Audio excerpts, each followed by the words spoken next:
Trucs et astuces. Entretien du VR. Laver et cirer l'unité au besoin. Vérifier et corriger les joints de contour le plus souvent possible. Les fabricants conseillent de les vérifier au minimum à tous les 3 mois. Prenez le temps de les vérifier correctement. Parfois, les défauts peuvent être difficiles à percevoir.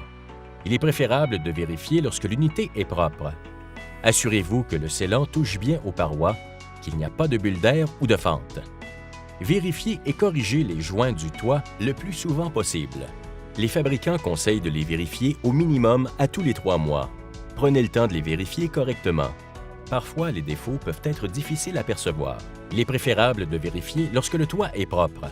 Assurez-vous que le scellant touche bien aux parois, qu'il n'y a pas de bulle d'air ou de fente.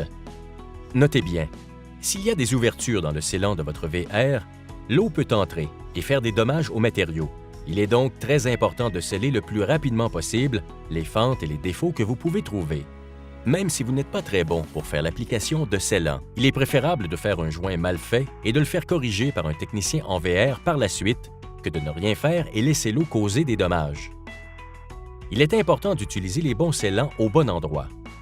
Pour le toit, s'il est recouvert d'une membrane EPDM de caoutchouc, vous devez utiliser du Dicor.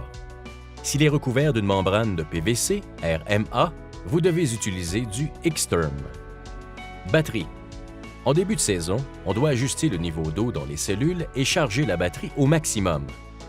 Pendant la saison, vous pouvez soit garder l'unité branchée à l'électricité pour maintenir la charge, ou débrancher la batterie lorsque vous n'utilisez pas l'unité. En hiver, on doit ranger la batterie au chaud et vérifier sa charge mensuellement. Roulement de roue, bearings.